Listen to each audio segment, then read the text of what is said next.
Hello guys, this is the first video for the Awakening Camp. The Awakening Camp doesn't exist yet, it's an idea in my mind, and it's something that I feel stronger and stronger about.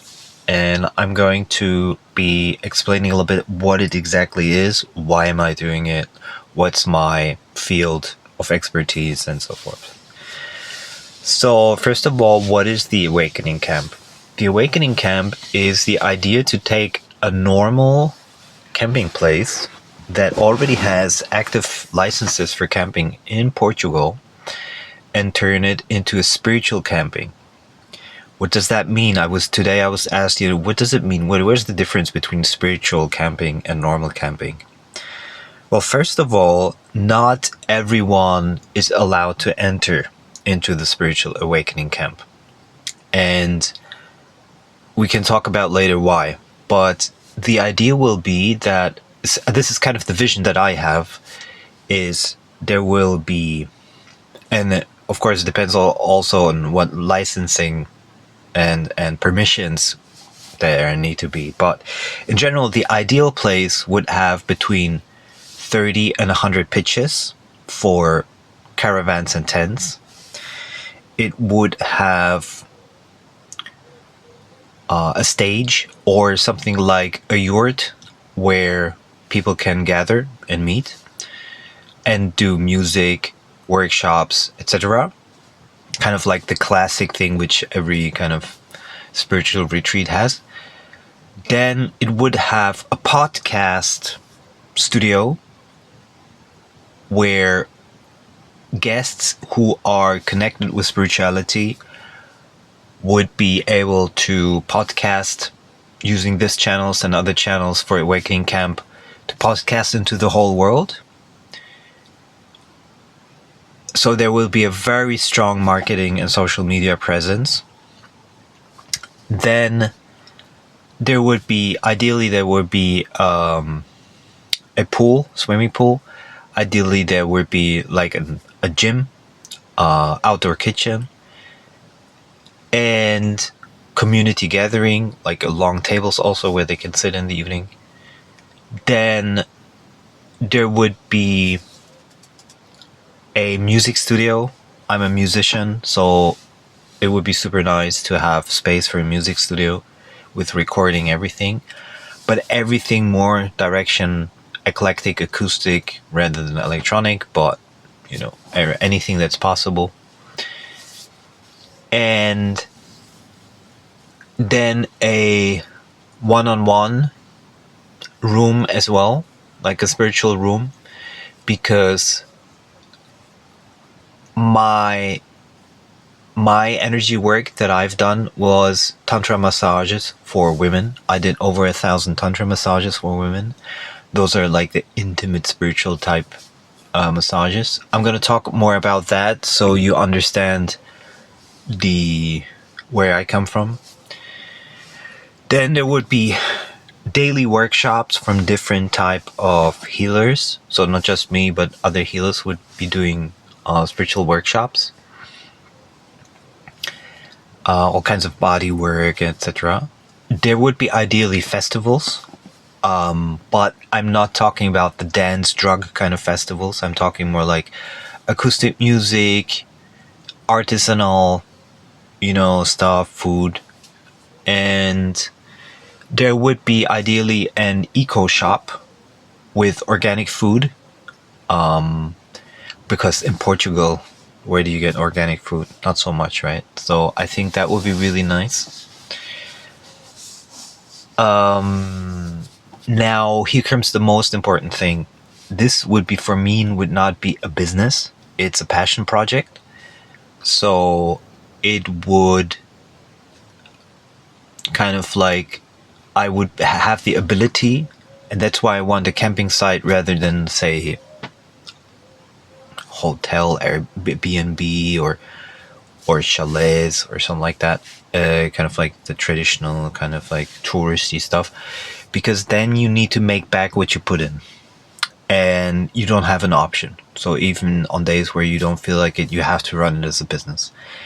I want to have something that I can increase very quickly and downgrade very quickly. So, for example, if I say I have the energy, because I'm hypersensitive energy healer. So if I have the energy that I can say, okay, we have 1 week, we have it completely packed with lots of stuff. And then I feel like, okay, I need my space. Everybody out. So, I want that kind of dynamic there. So there wouldn't be any long-term stays and all these kind of things. I've seen some of these communities in Portugal.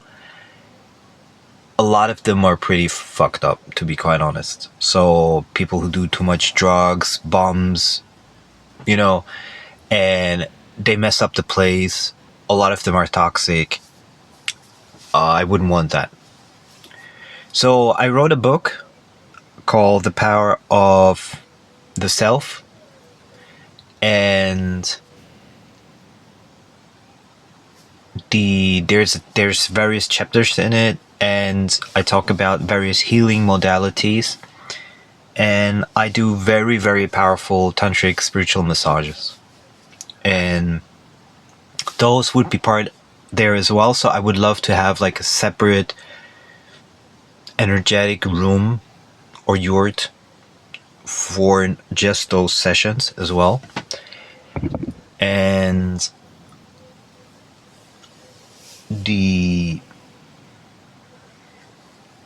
I don't want to say handpick, but I would get a couple of people that I do handpick who help me with the whole project, but I would select them based on their kind of non-toxicity level in that sense. And I had a spiritual awakening with Muji, the spiritual teacher, where I recognized that I'm not my thoughts, and then sitting in silence, it led me to this kind of tantric work, spiritual work. And so then I did this for a few years, then COVID came, then I kind of isolated myself a lot, and then I felt I lost a lot of my fears, and I basically bought the van and started traveling with the van, which I've been doing for years now. And it feels there is like the moment where I feel this should now translate this all experience into a spiritual camp. And the good thing is that with everything that I've experienced, I gained some knowledge, especially on the type of people that are out there, the type of people I would want there, what I want to do, and all of this kind of stuff. Also, the things that I miss. For example, I miss having my own music studio. I miss doing the massages. I would love a fixed podcast studio. And so that's kind of like it's kind of like the raw plan. I don't know if I forgot anything. And Portugal is, I think, the moment you go outside of Europe, if you do this in Costa Rica or somewhere else, you have a very limited set of clientele, because say you do it in Costa Rica, then you're going to get the Americans. If you do it in the Philippines, you're gonna get locals and a few tourists, but it's all gonna be all very kind of like they will be more into this kind of like I'm doing vacation kind of thing. When I do it in Portugal, Europe already has such an established kind of like van life culture, and spiritual culture for Portugal. And you have the Lisboa airport, you have the Faro airport.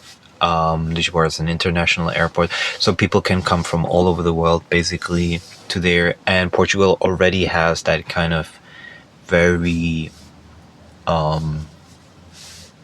it's a very safe country. It's in one of the top 10 safest countries in the world, and people already feel very drawn to it.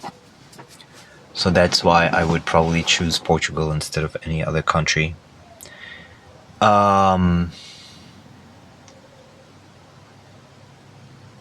So that's kind of like the rough idea. of the Awakening Camp. And I would just call it the Awakening Camp because I feel the more complicated you make it, the more people will be like, what is it about? What is it good for?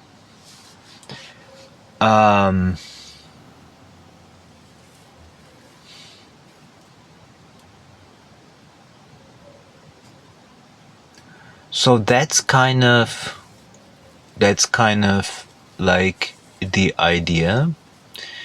And like I said, I did about 1,000 tantra massages with women. And for example, the last one that I did was in a van with a Dutch girl. And she said to me, just to give you an example of what happens, she said to me after the session, like the next 3 days felt like she was microdosing on psilocybin or like microdosing mushrooms or something. And so it was, yeah, I'm thinking like 2 or 3 things at the same time. I'm very tired. I shouldn't be making this video right now. I should make it when I feel more energetic. And so I do have a lot of experience. I'm hyper sensitive to energy fields, and I just can feel places and people and stuff. So, and one of my chapters in my book is recognizing toxic people within minutes, or within first meeting them and so forth.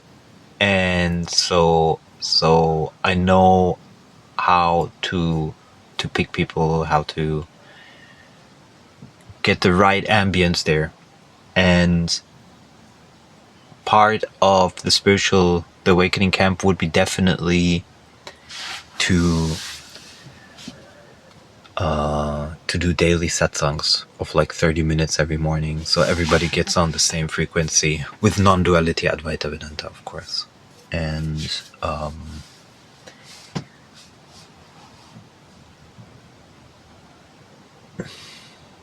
I think a lot of people will be disappointed because they will be not be allowed to come in or invited, because I receive a lot of messages of people that are, oh, if you start this, I'll immediately be there.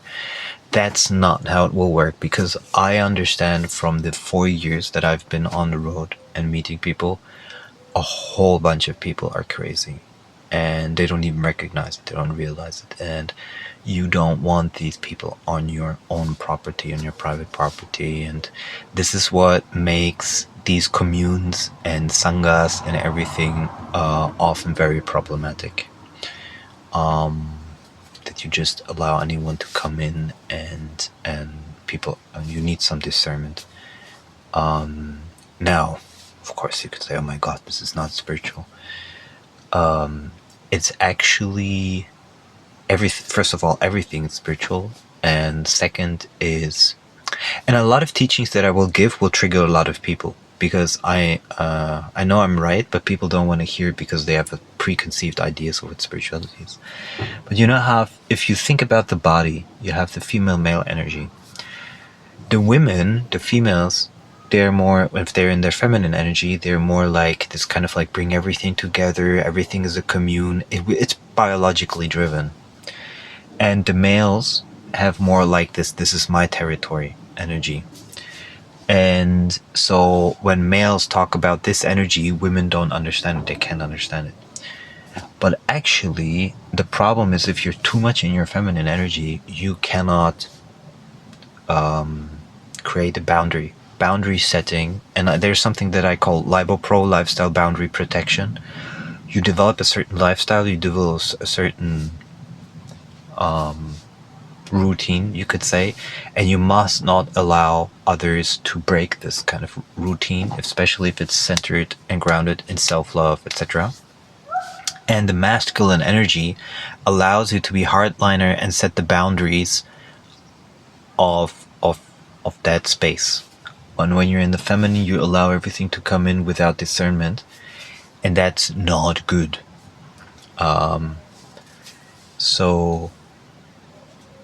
Yeah, just to give you an example of how I will use concepts and ideas and things that I learned from my book and translate that into, the Awakening Camp. And I will do very intensive sessions with people, rebuilding their energy system, and learning all of these things. So there's gonna be, and we're gonna stream everything when we post everything on this channel. So that's gonna be super exciting. And here comes the thing. There's also another chapter for soul plans or soul missions.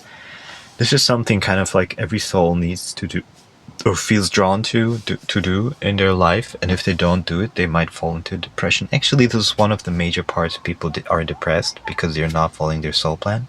And I read soul plans. I can read soul plans. But anyway, so for me, this awakening camp is part of my soul plan. It's definitely something that it's a lot of years of doing different things that want to come together at this place. But I'm not stuck with it, in the sense, like, if it happens, perfect. If it happens a few years later, perfect. But if the universe just doesn't put all the stones in alignment, I'm gonna be fine as well. So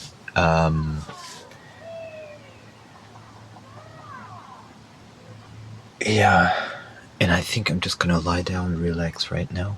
And I wish you a super, super nice day. Tell your friends about Awakening Camp. Let's connect. Let's make sure that we get tons of connections to people that can contribute or just enjoy the project or want to learn about spirituality. And before I let you go, we're gonna do a super, super short satsang, Muji Eckhart Tolle style, which is basically just be empty in thought, and if thoughts come, just recognize you're fine not giving them attention. So this is one of the great things about spiritual awakening, is that normally anything that happens in this 3D world, you feel like you need to give it attention. And spiritual awakening shows you don't need to give anything attention, and just rest as beingness in the self, as here-ness. So you instead of focusing on the sensory input, you are just resting. Basically, you can have eyes open and just like be aware of just being itself. And that's it for now.